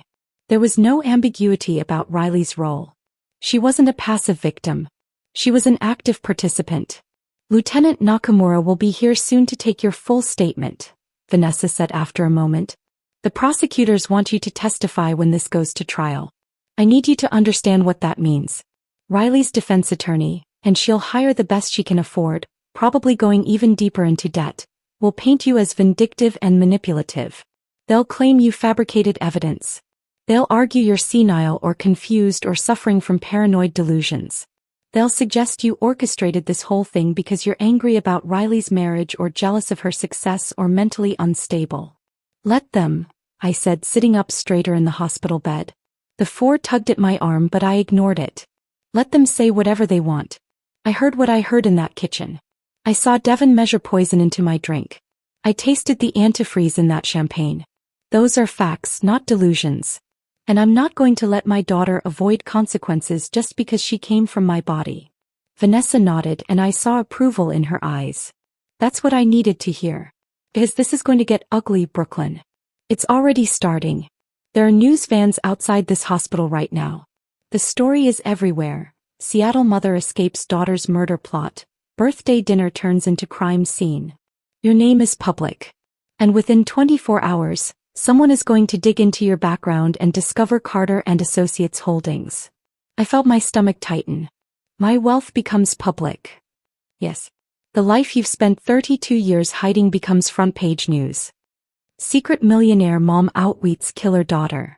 The media will have a field day. Every decision you've ever made will be scrutinized and judged by strangers. People will question why you hid your money. They'll call you manipulative for not helping Riley financially. They'll debate whether you somehow drove her to this. I looked at my reflection in the darkened window. The woman staring back looked older than 57. Tired. Hurt. But not broken. There was something new in her eyes. Something harder than before but also strangely clear. Let them talk, I said quietly. I've spent 3 decades hiding my success because I thought it would protect Riley's character. I thought if she didn't know about the money, she'd develop her own work ethic and values and sense of self-worth. Look how that turned out. She developed resentment instead. She learned to see me as worthless. Maybe it's time the world knows exactly who Brooklyn Carter is. Not the persona I created, but the woman who built an empire in silence and survived her own daughter's murder attempt. Vanessa smiled, really smiled for the first time since this started. There's the woman I know. A knock on the door interrupted us. Lieutenant Nakamura entered, her badge still clipped to her belt, her expression professional but not unkind. He held a digital recorder in one hand and a notepad in the other. "Mrs. Carter," she said. "How are you feeling?" "Alive," I said simply. "Good. I'm glad." She pulled up a chair and set the recorder on the table beside my bed. "I need to take your statement. This is going to take a while and some of it will be difficult. But I need you to walk me through everything, from the moment you arrived at the penthouse until the moment we made the arrest. Every detail matters." I took a deep breath, felt the 4 pull at my arm, heard the monitors beeping steadily behind me, looked at Vanessa's reassuring presence, then at Nakamura's attentive focus. "Hey," I said, "let me tell you about my daughter's birthday gift to me." And I began. The statement took 3 hours. Lieutenant Nakamura asked questions in methodical detail, walking me through every moment from the bus ride to Riley's building through the arrest and ambulance transport. She made me describe the taste of the mimosa, the sensation of the dizziness, the exact words I'd heard through the kitchen door. She asked about my relationship with Riley, about Devon, about the financial support I'd been secretly providing. I answered every question honestly, my voice steady even when the memories threatened to overwhelm me. Vanessa sat quietly throughout, occasionally making notes but mostly just being present. A silent anchor keeping me grounded. When it was finally over, when the recorder clicked off and Nakamura closed her notepad, I felt hollowed out. Like I'd just excavated the worst parts of my life and laid them bare for official documentation. "Thank you, Mrs. Carter," Nakamura said.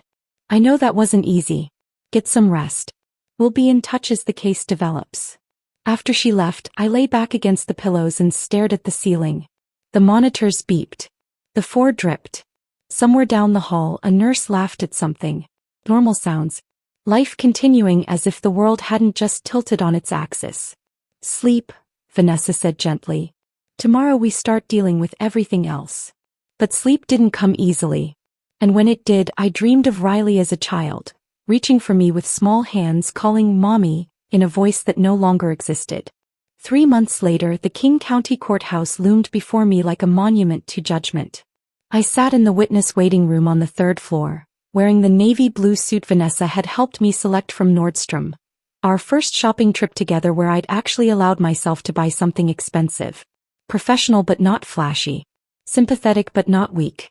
The kind of outfit that said credible witness without screaming secret millionaire. Through the heavy wooden door, I could hear muffled sounds from the courtroom. Voices rising and falling. Chairs scraping. The low murmur of a crowd settling in for the show. Because that's what this had become, a show. Entertainment. The salacious story that had dominated local and national news for months. Mother's secret fortune. Daughter's deadly birthday plot. Seattle woman fakes death to expose killer daughter. The poisoned inheritance. A birthday betrayal. The headlines had been relentless. My face was everywhere. The grainy security footage of me being wheeled out on the gurney. My professional headshot from Carter and Associates Holdings that someone had dug up from a real estate licensing database. An old photo from Riley's high school graduation that some former classmate had sold to the media. People I hadn't spoken to in decades had crawled out of the woodwork. Former colleagues requesting interviews. Neighbors from Riley's childhood suddenly remembering how Troubled, she'd seemed. Documentary filmmakers wanting exclusive rights to my story. Book publishers offering six-figure advances. I'd ignored them all. Every single request, every offer, every attempt to monetize my daughter's attempt to murder me. I had one focus: making sure Riley and Devon faced justice. The door opened and Vanessa stepped inside, immaculate as always in a charcoal gray suit. "They're ready for you," she said gently. "The prosecution just finished their opening statements. Catherine Reeves is brilliant. She laid out the entire case in 20 minutes and had half the jury in tears." I stood, smoothing my skirt with hands that weren't quite steady. "How does Riley look?" "Young."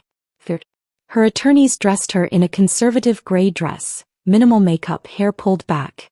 "They're going for the innocent daughter manipulated by evil husband angle." Vanessa's expression hardened. "Don't let it affect you. Remember what you heard in that kitchen. Remember who chose to say yes." I nodded, forcing myself to breathe slowly. This was it. The moment I'd been preparing for, dreading and needing in equal measure. Vanessa squeezed my shoulder. "Tell the truth. Stay calm. Look at the jury when you answer. They need to see your humanity, not just hear your words. You've got this, Brooklyn. You're the strongest person I know." The courtroom was smaller than I'd expected, more intimate. Not the cavernous space from legal dramas, but a real room where real lives would be judged. The jury box held 12 ordinary people. I could see their faces clearly from the witness stand. A woman in her 60s who reminded me of my former neighbor, Mrs. Martinez. A young man with tech company casual wear who couldn't have been older than 30. A middle-aged woman whose grocery store name tag peeked out from under her blazer. Regular people who would decide my daughter's fate. The gallery was packed. Journalists with notepads. Court artists sketching frantically. People who'd lined up at dawn for a seat at the most sensational trial Seattle had seen in years. And cameras, because the judge had allowed limited media coverage given the public interest. Catherine Reeves stood at the prosecution table, tall and commanding in a burgundy suit. She'd spent the past 3 months building the case against Riley and Devon with meticulous precision. Now she approached me with a professional warmth that put me slightly at ease. "Mrs. Carter, thank you for being here today. I know this is difficult." Her voice carried clearly through the courtroom. "Can you tell the jury about your relationship with your daughter Riley?" I took a breath and began. Told them about raising her alone after Tom left. About the sacrifices, the double shifts, the birthday parties I'd planned on shoestring budgets. About paying for her education by quietly selling properties she didn't know existed. About hiding my wealth because I wanted her to develop character and independence. My voice stayed steady, but I couldn't help glancing toward the defense table. Riley sat between her 2 attorneys, and Vanessa had been right. They'd styled her to look as young and vulnerable as possible. The gray dress was demure, almost dowdy. Her hair was pulled back in a simple ponytail, no expensive styling. Her jewelry was minimal, just a simple silver cross necklace that I'd never seen her wear before, clearly chosen to signal innocence and faith. She looked nothing like the woman who'd handed me poisoned champagne while wearing a silk blouse and Cartier bracelet. When our eyes met, she didn't look away. For a long moment we just stared at each other across the courtroom. I searched her face for something, remorse, recognition, the daughter I'd raised. But all I saw was desperation and something that might have been defiance. Her lead attorney, a sharp-faced man named Richard Brennan, scribbled notes aggressively, preparing for cross-examination. Catherine guided me through the birthday dinner. The strange taste in the mimosa. The dizziness. The overheard conversation in the kitchen. "And what exactly did you hear Devon Garrison say?" Catherine asked. "He said he'd put 0.5 milliliters of antifreeze in the mimosa to make me disoriented and compliant. He said the champagne would contain 3 milliliters total, which would cause kidney failure within 12 hours and look like natural causes." A ripple went through the courtroom. One juror, a man in his 40s, visibly recoiled. "And what did your daughter Riley say during this conversation?" I took a breath, steadying myself. She asked what if someone questioned it. Devon told her no one would, that I had no close family or friends. That they controlled the narrative. Then Riley said, "But murder, Devon. She's my mother." The courtroom was absolutely silent. Even the journalists had stopped scribbling. And how did Devon respond? He said I was an obstacle to their survival. That they needed my life insurance and retirement account. That they needed it now, not in 20 years when I died naturally. My voice cracked slightly and I didn't try to hide it. And then Riley nodded and said okay. She told him to make sure I drank all of it. Objection. Richard Brennan shot to his feet. Your Honor, the witness is speculating about my client's intent based on. Overruled, Judge Morrison said firmly. The witness is testifying to what she directly observed and heard. Continue, Ms. Reeves. Catherine took me through the rest. The bathroom, the messages, the performance, the arrest.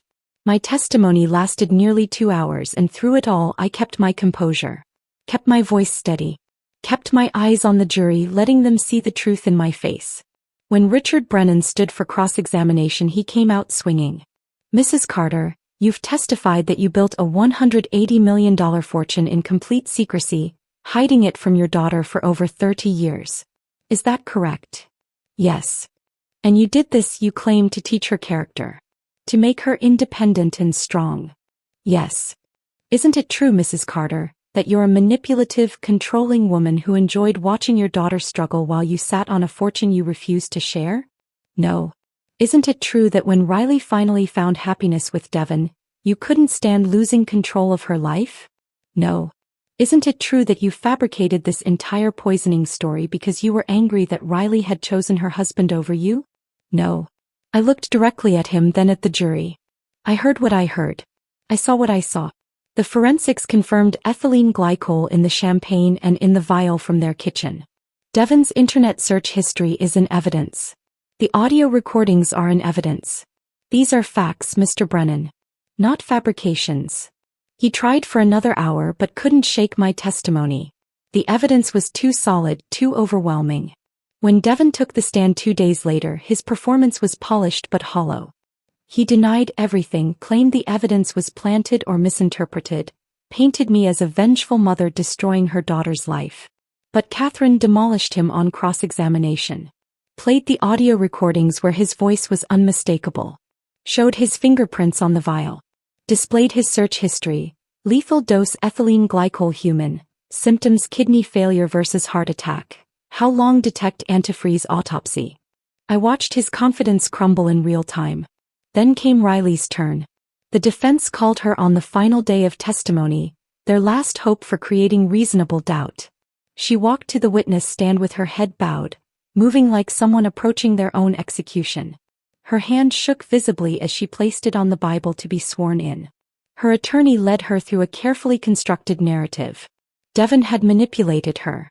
Financially abused her. Emotionally coerced her. She'd been terrified, desperate, not thinking clearly.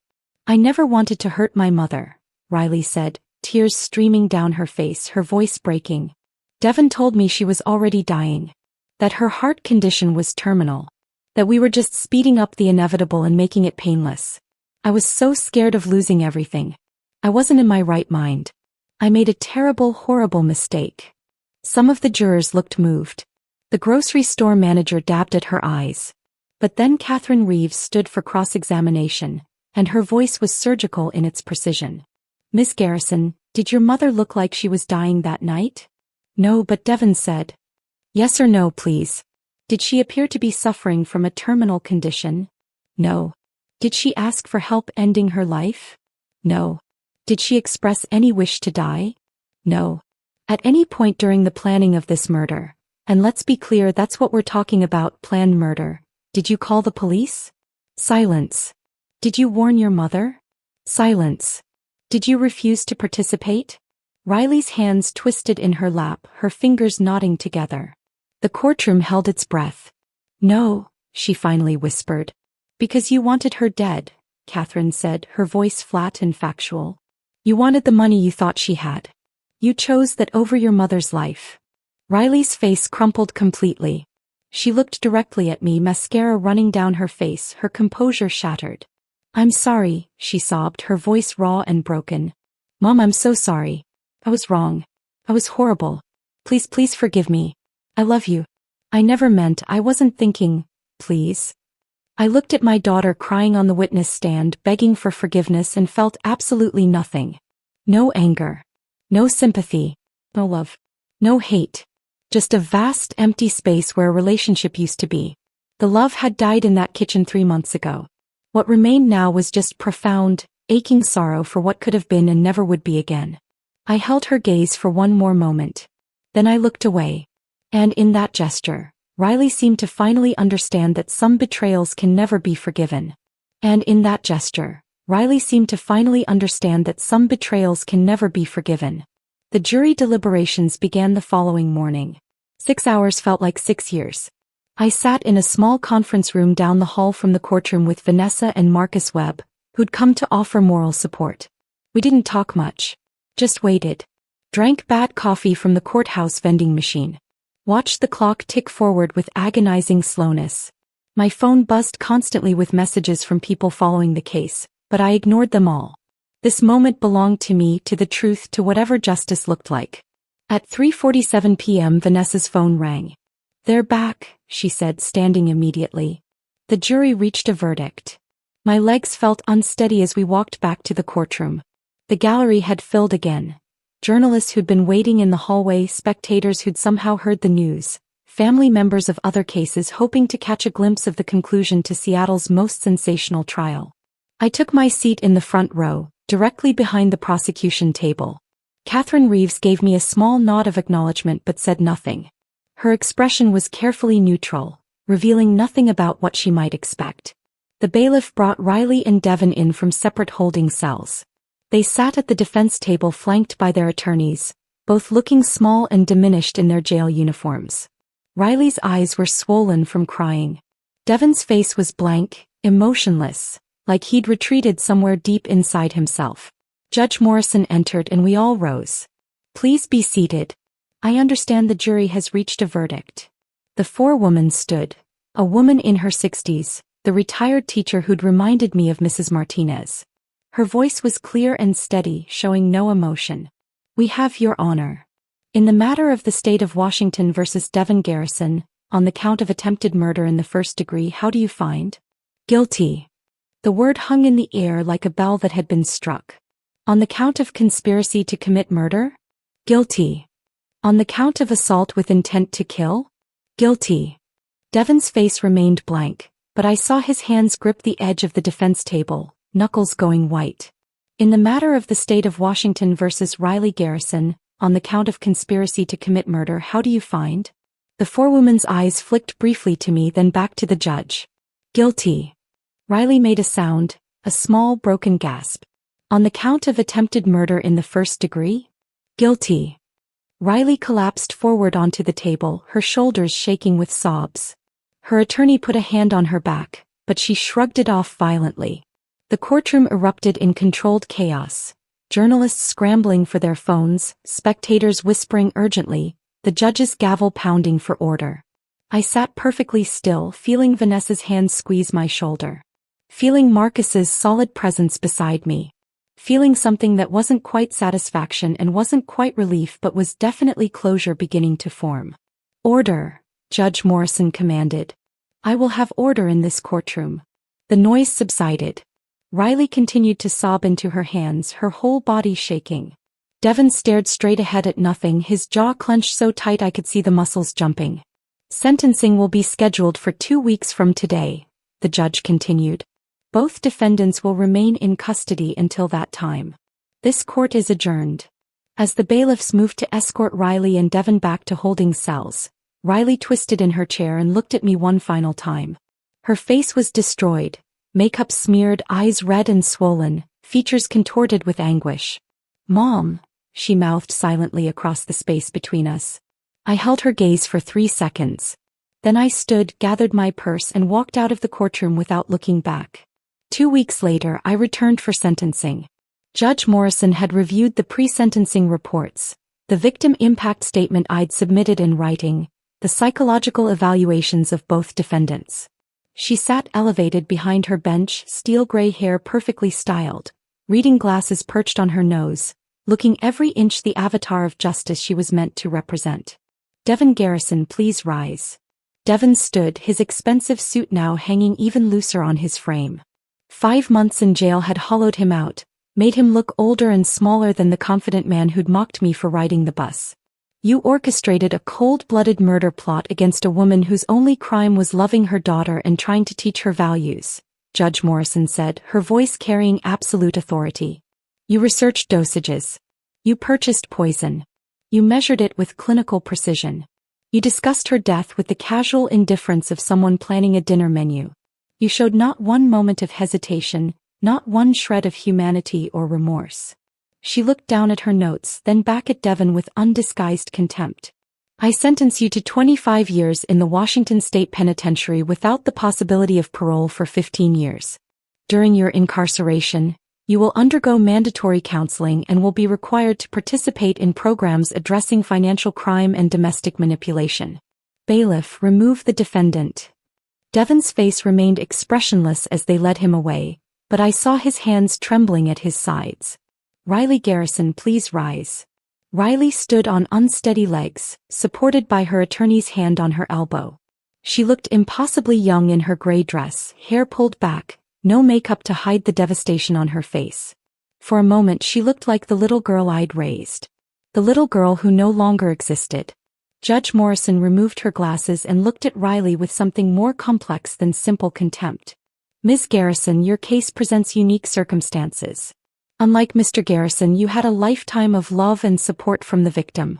You had a mother who sacrificed everything for your well-being.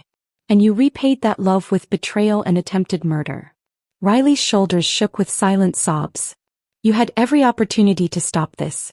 Every chance to choose your mother over money, love over greed, conscience over convenience. At any point you could have said no. Could have warned her. Could have called the police. You chose not to. The judge's voice hardened. I sentence you to 18 years in the Washington State Penitentiary without the possibility of parole for 12 years. I am being more lenient than with Mr. Garrison because I do believe he was the primary architect of this plot. But make no mistake, you were a willing participant. You made a choice and choices have consequences. Riley turned to look at me as the bailiffs approached.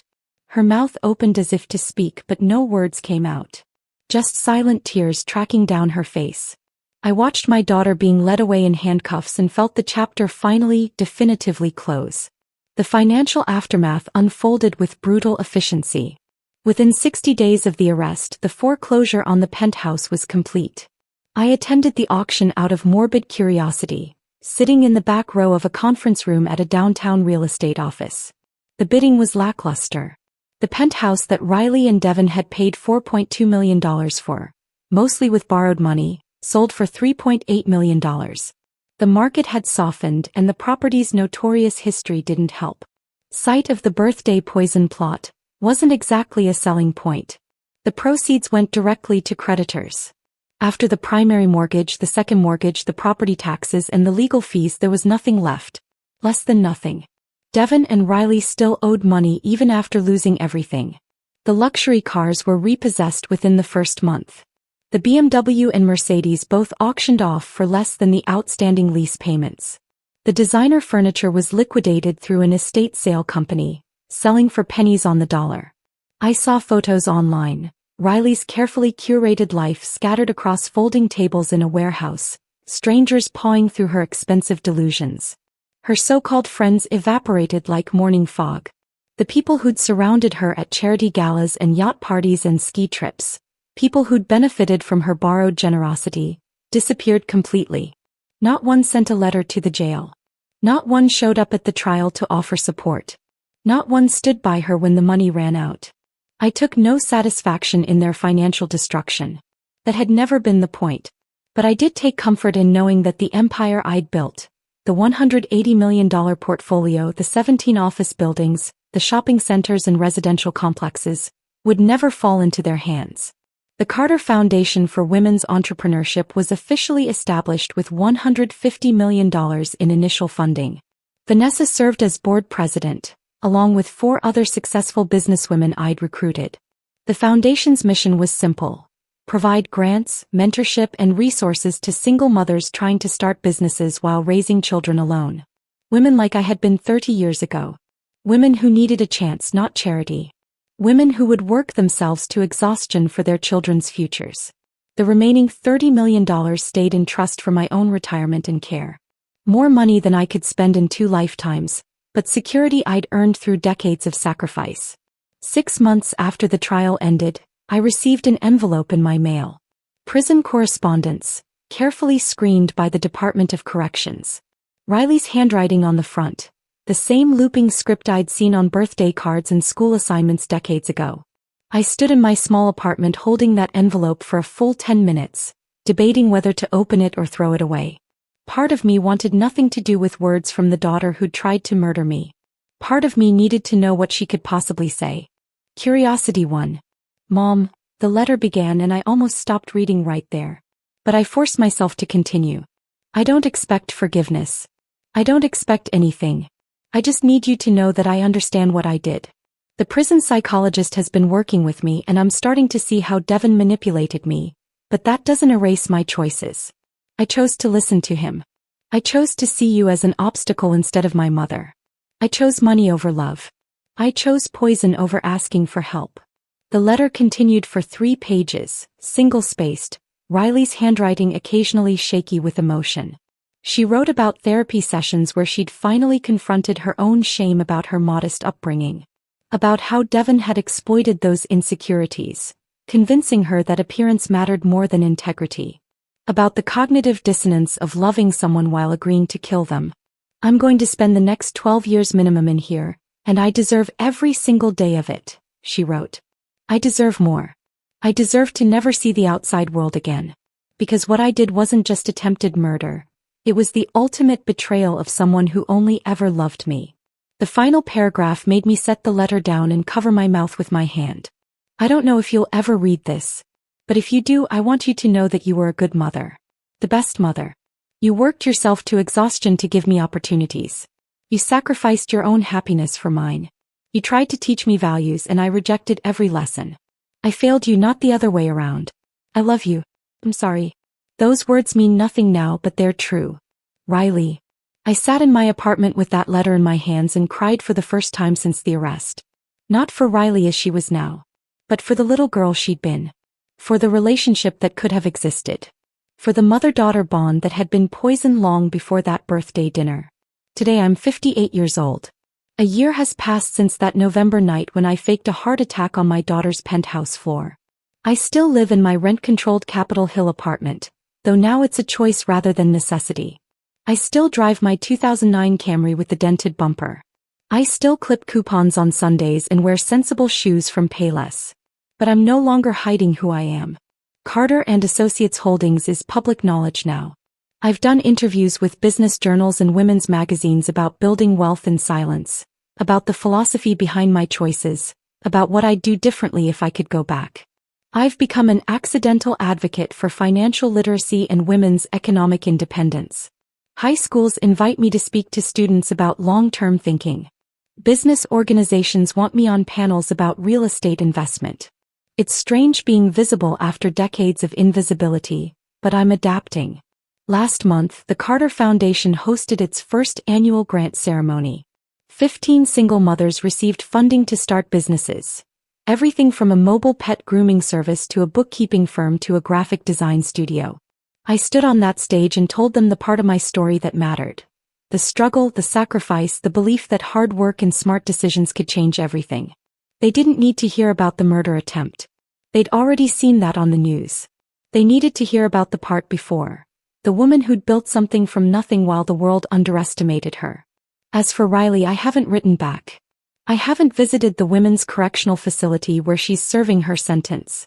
I don't know if I ever will. I kept her letter though. Put it in a wooden box along with her baby photos, her elementary school report cards, the construction paper birthday cards she made me when she still thought I hung the moon. Maybe someday I'll be ready to forgive her. Maybe not. Some betrayals cut too deep to heal, even with time and therapy and tearful letters. But I'm no longer defined by what she did to me.